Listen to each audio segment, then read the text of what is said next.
Hi అండి. మీకు ఈ వీడియో నచ్చినట్లయితే వీడియోని లైక్ చేసి ఛానల్ని సబ్స్క్రైబ్ చేయండి. నిద్రపోతున్న రమాదేవి లేచి కూర్చొని, నాకు మీరు తీపి గుర్తులు చాలా ఇచ్చారు కదా, అందుకే ఇన్ని సౌకర్యాలున్నా కూడా నాకు సరిగ్గా నిద్ర పట్టడం లేదు. నన్ను ఆ రోజు ఇంట్లో నుంచి పంపించేశారు. ఈరోజు నా దగ్గర ఈ సంస్థానాన్నే కొనేంత డబ్బులు ఉన్నాయి. ఒక్క చెక్కుతో నేను మీ సంస్థానాన్నే కొనేయగలను. పాత లెక్కలు తీర్చుకుందాం అనుకుంటే మీరు లేకుండా అయిపోయారు అని రమాదేవి అనుకుంటూ సంతోషపడుతూ ఉంటుంది. తర్వాత చామ్ వాళ్ళ కాలిపోయిన ఇంటి దగ్గరికి తీసుకువస్తుంది. ఏంటి చామ్ ఇలా కాలిపోయింది అని ప్రేమ్ అడగటంతో ఊరి జనాల్ని రెచ్చగొట్టి, మాకు శిక్ష వేయటమే కాకుండా మా ఇంటిని కూడా ఆ ఉపేంద్ర గాడు ఇలా కాల్చేశారు అని చామ్ ఏడుస్తూ చెప్తుంది. పద చామ్, ఏమైనా దొరుకుతాయేమో చూద్దాము అని చామ్ ప్రేమ్ ఇద్దరు ఆ కాలిపోయిన ఇంట్లో వెతుకుతూ ఉంటారు. అటుకపైన రేషన్ కార్డు ఒకటి ఉంటుంది. చామ్ ప్రేమ్కి కనిపించకుండా ఆ రేషన్ కార్డుని చేతిలోకి తీసుకొని అందులో ఉన్న ఫ్యామిలీ ఫోటోని చూసి బాధపడుతూ ఉంటుంది. ఏంటి చామ్ అది అని ప్రేమ్ అడగటంతో, ఇది రేషన్ కార్డులే బాబు అని ప్రేమ్కి ఫోటో చూపించకుండా దాచిపెట్టేసుకుంటుంది. ఈ లోపల ఉపేంద్ర, జగదీష్ ఇద్దరు కూడా టార్చ్ లైట్ వేసి ఆ ఇంటి దగ్గరికే వస్తూ ఉండటంతో అది గమనించేసి వీళ్ళు చాటుగా దాక్కొని ఉంటారు.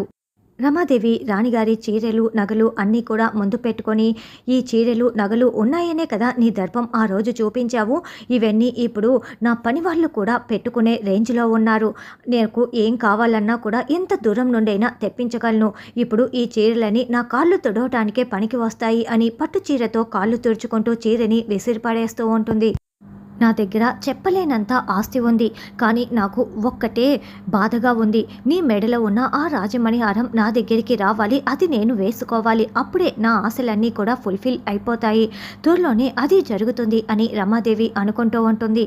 చామ్ ప్రేమ్ ఇద్దరు పరిగెత్తుకుంటూ చాలా దూరం వచ్చేస్తారు. బాబు, మాకు సంబంధించిన ఏ ఆధారాలు కూడా ఇక ఎవరికీ దొరకవు. ఇప్పుడు పిన్ని బాబాయ్ని తీసుకువెళ్ళి సాక్ష్యం చెప్పించేస్తే మా నాన్నని విడిపించుకోవచ్చు కదా అని చామ్ అనడంతో, అవును వాళ్ళు బందీలుగా ఉన్నారు కదా, విడిపించుకు వెళ్దాం పద చామ్ అని ప్రేమ్ అంటాడు.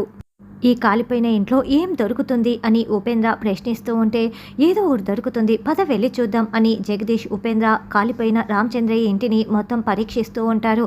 అక్కడ ఒక ఫోటో కనిపించటంతో ఇక ఆ ఫ్యామిలీ ఫోటోని చేతిలోకి తీసుకొని జగదీష్ చూస్తూ ఉంటాడు. ఇది రామచంద్రయ్య ఫ్యామిలీ ఫోటో, సరిగ్గా మనుషులు కూడా ఇందులో కనిపించట్లేదు, దీన్ని తీసుకొని ఏం చేస్తారు అని ఉపేంద్ర అడగటంతో, టెక్నాలజీ ఉంది కదా ఉపయోగించుకుందాం, పనికి వస్తుంది అని ఆ ఫోటో తీసుకొని బయలుదేరి వస్తూ ఉంటారు. తర్వాత ప్రేమ్ చామ్ ఇద్దరు ఇక పిన్ని బాబాయ్ కోసం మహల్లోకి వస్తారు. వాళ్ళు నోట్లో నురుగలు కక్కి కింద పడిపోయి ఉంటారు. సార్ లేవండి వెళ్దాం అని ప్రేమ్, పిన్ని లే వెళ్దాం అని చామ్ పిలుస్తూ ఉంటుంది. అయితే వాళ్లకు నోట్లో నుండి నురగలు ఉండటంతో వెంటనే ప్రేమ్ చామ్ ఇద్దరు చూస్తారు, వాళ్ళు ప్రాణాలు కోల్పోయి ఉంటారు. అయ్యో అని చామ్ కుప్పకూలిపోయి బాధపడుతూ ఏడుస్తూ ఉంటుంది. ఉన్న ఒక్కగానొక్క ఆధారం వీళ్ళు వచ్చి సాక్ష్యం చెప్తారనుకుంటే వీళ్ళ ప్రాణాలు కూడా తీసేశారు. ఏంటి బాబు ఇలా జరుగుతుంది, మంచి వాళ్ళకి ఇలాంటి చావులేనా అని చామ్ ఏడుస్తూ ఉంటే, చామ్ ఏడోకు అని ప్రేమ్ ధైర్యం చెప్తూ ఉంటారు. ఇక సాక్ష్యం ఎక్కడి నుంచి వస్తుంది, మా నాన్నని ఎలా కాపాడుకోవాలి అని చామ్ ఏడుస్తూ ఉంటుంది. అంతకుముందు జరిగిన సంఘటన ఇప్పుడు మనకి చూపిస్తూ ఉంటారు. ఉపేంద్రకి డౌట్ రావటంతో భోజనం ప్లేటు పట్టుకొని పిన్ని బాబాయ్ దగ్గరికి వచ్చి ఉంటారు. బాబు ఆకలేస్తుంది, అన్నం పెట్టు బాబు అని పిన్ని అడగటంతో, రోజు నేను మీకు గొడ్డు కారం అన్నం పెట్టేవాణ్ణి కదా, ఈరోజు మంచి భోజనం తీసుకువచ్చాను తినండి అని అన్నం ప్లేటుని ఇవ్వటంతో వాళ్ళిద్దరూ ఆత్రంగా తింటూ ఉంటారు. ఇదే మీకు ఆఖరి భోజనం అని ఉపేంద్ర అనడంతో తింటున్న వాళ్ళిద్దరూ చాలా షాకింగ్గా చూస్తూ ఉంటారు. అంటే రోజు గొడ్డు కారం పెడతాను కదా, ఈరోజు మంచి భోజనం పెడుతున్నాను, మంచి భోజనం పెట్టేది ఈ రోజు ఒక్కరోజే ఆఖరి రోజు అని చెప్తున్నా, కానివ్వండి తినండి అని ఉపేంద్ర చెప్పటంతో మళ్ళీ ఆ భోజనం మొత్తం వాళ్ళు తిని ఖాళీ చేసి ఉంటారు. అలా తిన్న వెంటనే నురగలు కక్కుతూ వాళ్ళు ప్రాణాలు కోల్పోయి ఉంటారు. ఉపేంద్ర నవ్వుకుంటూ బయటికి వెళ్ళి ఉంటారు. అందులో విషం కలపటం వల్ల వాళ్ళు ప్రాణాలు కోల్పోయి ఉంటారు. చామ్, మనం ఎక్కువసేపు ఇక్కడ ఉండటం మంచిది కాదు, వీళ్ళెలాగో ప్రాణాలు కోల్పోయారు, పద చామ్, అసలే అమ్మ వాళ్ళు కూడా ఇక్కడే ఉన్నారు కదా అని ప్రేమ్ చెప్పటంతో అలాగేనని చామ్ ప్రేమ్ ఇద్దరు కూడా బయటికి వచ్చేస్తారు. అయితే మనుషులు అక్కడ కాపలాగా అటు ఇటు తిరుగుతూ ఉంటారు. ఇక చామ్ ప్రేమ్ చూసేసి వాళ్ళు కొట్టడానికి రావటంతో ప్రేమ్ వాళ్ళని చితక్కొడుతూ ఉంటారు. అప్పుడే రమాదేవి బయట ఎవరూ లేనట్లున్నారే, ఏం జరుగుతోంది, ఏదో సౌండ్ వస్తున్నట్లుందే అని బయటికి వచ్చి చూస్తూ ఉంటుంది. అయితే ప్రేమ్ రమాదేవి కంటపడకుండా రౌడీలందరినీ చితక్కొట్టి పక్కకు వచ్చేస్తారు. ఆ చామ్, నీకు ఆ ఉపేంద్ర గాడి రూమ్ తెలుసా అని అడగటంతో తెలుసు బాబు, ఎందుకు అని చామంతి అంటుంది.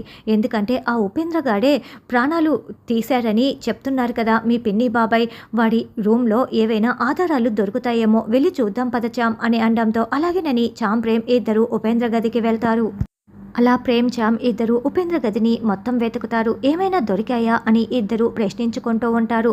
ఏమీ దొరకలేదు అని చామ్ చెప్పడంతో ఛా అంటూ ప్రేమ్ చాలా కోపంగా అక్కడ ఉన్న ఒక చిన్న వస్తువుని విసిరి కొట్టడంతో దూరంగా ఉన్న ఒక కెమికల్ టిన్ కాస్త బయటపడిపోతుంది. ఆ ఉపేంద్ర పసుపులో ఏదో కెమికల్ కలిపాడు కదా, అందుకోసం తీసుకొచ్చిన కెమికల్ టిన్నేమో అని చామ్ అంటుంది. వీటి మీద వాడి ఫింగర్ ప్రింట్స్ ఉంటాయి కదా, పనికి వస్తాయి చామ్, నువ్వు ముట్టుకోకు, నీ చున్నీ ఇవ్వు అని చున్నీతో పట్టుకొని దానిని బ్యాగ్లో పెట్టుకుంటారు. మనం ఇక్కడ ఉండకూడదు చామ్, వాళ్ళు చనిపోవటం మొత్తం చూస్తుంటే ఎవరికో డౌట్ వచ్చి ఈ పని చేసినట్లు ఉన్నారు, మనం వెంటనే వెళ్ళిపోదాం అని ఆ టిన్ను పట్టుకొని ఇక వాళ్ళిద్దరూ అక్కడి నుంచి బయలుదేరి బయటికి వచ్చేస్తారు. జగదీష్, ఉపేంద్ర ఇద్దరు కూడా ఇక లోపలికి వస్తూ ఉంటారు. ఏంటో సౌండ్ అయిందే అని రమాదేవి ఇల్లంతా వెతుకుతూ ఉంటుంది. తర్వాత ముందు మంట వేసేసి కుర్చీలో కూర్చొని ఊగుతూ ఉంటుంది. అప్పుడే ఉపేంద్ర, జగదీష్ అక్కడికి వస్తారు. ఏంటి రమాదేవి, నువ్వు ఇంకా నిద్రపోలేదా అని జగదీష్ అడగటంతో జ్ఞాపకాలు ఏవి కూడా నిద్రపోనివ్వటం లేదు, అయినా మీరెక్కడికి వెళ్ళారు అని అడగటంతో మేము ఆ రామచంద్రయ్య గాడి ఇంటికి వెళ్ళాము, ఏవైనా ఆధారాలు దొరుకుతాయేమోనని అని జగదీష్ చెప్పగానే ఏవైనా దొరికాయా అని రమాదేవి టెన్షన్ పడుతూ నిలదీస్తూ ఉంటుంది. ఇదిగో ఈ ఫోటో దొరికింది అని జగదీష్ చూపిస్తూ ఉంటాడు. వెంటనే ఆ ఫోటో తీసి ఇందులో ముఖాలు ఏవి కూడా కనిపించట్లేదు కదా, ఇంకెందుకన్నయ్యా ఈ ఫోటో అని రమాదేవి అడగటంతో అంటే మనం టెక్నాలజీని ఉపయోగించి ఈ ఫోటోలో ఉన్న మనుషుల్ని కనిపెట్టచ్చు కదా, అందుకే తీసుకువచ్చాను అని జగదీష్ అంటాడు. ఉపేంద్ర, నువ్వు ఇక వెళ్ళు అని రమాదేవి అంటుంది. ఈ ఇంట్లోకి మీరు కాకుండా వేరే ఎవరో కొత్త వాళ్ళు వచ్చినట్లు అనిపిస్తోంది, ఎవరు వచ్చే ధైర్యం చేయరు, అయినా కూడా ఎందుకో నాకు అనిపించింది, నా జాగ్రత్తలో నేనున్నానులే అని ఉపేంద్ర అంటాడు. ఇక ఉపేంద్ర బయటికి వస్తాడు. రమాదేవి, ఏంటి మంట అని జగదీష్ అడగటంతో మనం ఆధారాల కోసం ఇక్కడికి వచ్చాము, కానీ మన ఆధారాలు ఎవరికీ దొరకకూడదు కదా, అందుకే నేను ఇలా అన్నింటినీ కాల్ చేశాను అని రమాదేవి చూపిస్తూ ఉంటుంది. రమాదేవి, మనకే ఆధారాలు దొరకలేదు కాబట్టి ఇక ఎవరికీ కూడా ఏ ఆధారాలు దొరకవులే అని జగదీష్ సంతోషపడుతూ ఉంటాడు. ఉపేంద్ర బయటికి రాగానే అక్కడ రౌడీలు కింద పడిపోయి ఉంటాడు.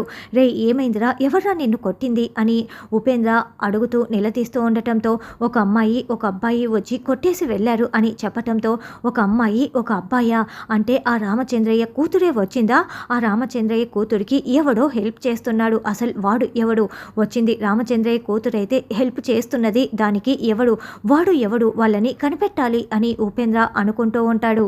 ఇక చామ్ ప్రేమ్ ఇద్దరు కారులో బయలుదేరి ఇంటికి వెళ్తూ ఉంటారు.